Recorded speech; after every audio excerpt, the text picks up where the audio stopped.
Our sun is an amazing thing.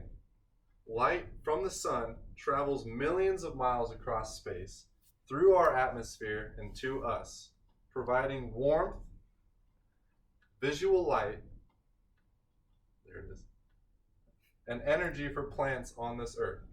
Now imagine if we can take that energy from the sun and use it in a useful and meaningful way. Something needs to change about our energy consumptions, and solar power is a viable solution to replace our use of fossil fuels. Today we will explore the benefits of solar power and how this futuristic world might not be so far away. Now currently the United States uses a total of 4,015 billion kilowatt hours of energy every year, or about 14.4 zetajoules. This is according to the U.S. Energy Information Administration.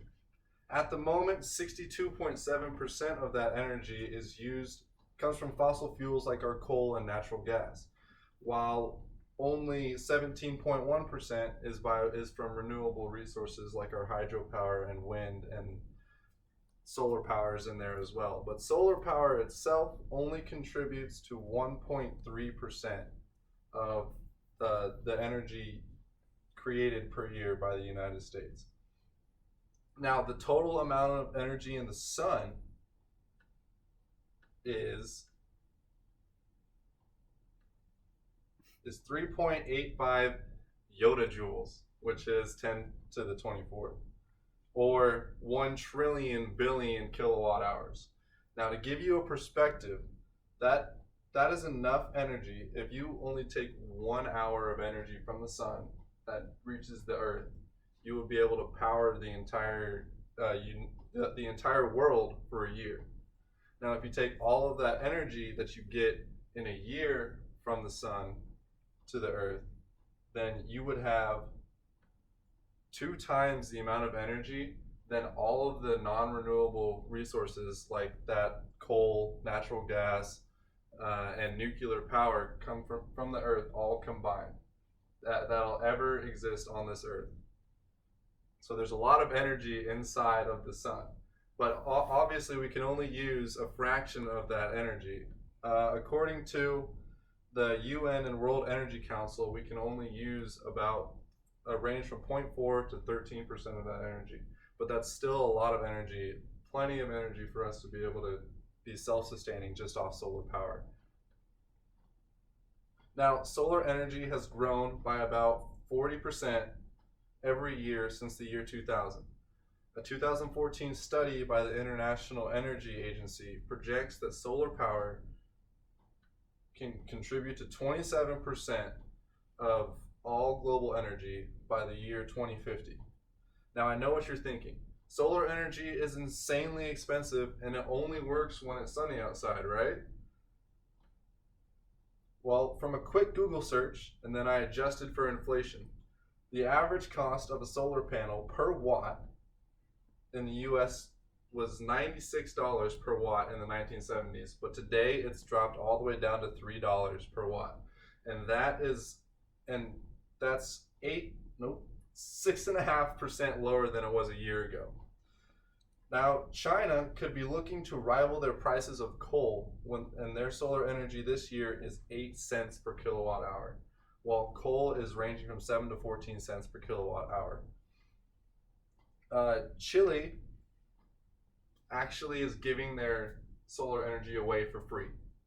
And Germany, even better than all of those, went negative in their energy usage, so they are paying people to use energy. Though this happened Christmas of last year. Now, another thing that I don't have on the slide, but I have it in my notes, is that Apple has created solar farms, and they're producing more energy than their company in the world needs, and they're still adding more construction. So once their 15 projects that are in construction are out, then they will be producing over 1.4 gigawatts of energy, and they are now selling that extra energy in their new company that they created just for that, called Apple Energy. Now, what if it's cloudy outside and there's no sun? Well, how do the panels even work? Well, I'll let someone else explain that to you right now. Where's he at? This man is Elon Musk. He's the CEO of Tesla. He's a very smart On this man. question of our energy bills, which is a huge political topic here now, have we got it wrong in terms of where we are sourcing our energy? Mark my words, solar will be the single largest producer of energy in the UK long term. And you may say, well, isn't it rather maybe cloudy around here? I was going to say, have been outside. Yes, and even though it's cloudy, you still get probably 80 to 90% of the energy coming through the clouds. It's just that you don't have that bright point source of a sun. And a way to appreciate this perhaps is to look at the fact that plants are essentially a solar powered chemical reaction. And the UK is a very green country. So, as you said, 80 to 90% of the energy from the sun still comes through the clouds, so cloudy isn't really a problem anymore. Along with that, a new development includes an all-weather solar panel that uses electron-enriched graphene to, when the rain comes, the ions in the rain react with the electron-enriched graphene on the tops of the solar panels, and it creates electricity. Now, this could help places like Britain where it's cloudy and they get over like 30 inches of rain a year. But the technology is pretty new and inefficient at the moment. It can only do about 13 to 14% efficiency. They're hoping to get that up where in the 40s and 50% in the next couple of years or so. And this is one of them. Now, going back to the statistic that I used earlier, the US produces 14.4 zettajoules of energy per year, or 4 million gigawatt hours, okay? So how much space would be needed to set up enough solar panels to power the entire United States? About that much, these little squares. Now that's insane, right? But Elon Musk, the CEO of Tesla, said this at a National Governors Association meeting last year. He said that you only need about 100 miles by 100 miles of solar panels to power the entire United States. And the batteries that you would need to store the energy so that you would have 24/7 hour power is 1 mile by 1 mile. That is less than 1% of the entire United States that you only have to dedicate to solar power, and you would be able to power the entire United States. But this would be an expensive task on something that would take time to accomplish.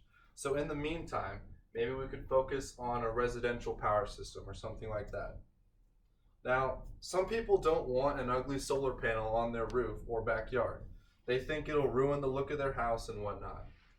So they want their house looking like this and not like this. But the funny thing is that both of these houses are solar powered. Tesla, again, Elon Musk is a genius. They have designed a roof so that solar panel technology can be built into the shingles of the house, allowing for your home to still look nice and be energy efficient. Now, another large problem with solar energy comes with the residential areas producing too much energy that their house won't use it, and then the energy goes back into the grid, which the grids that we have are not designed to take energy in from the residents. They're only supposed to take it out, and this causes backups and large power surges, and it's not a good thing.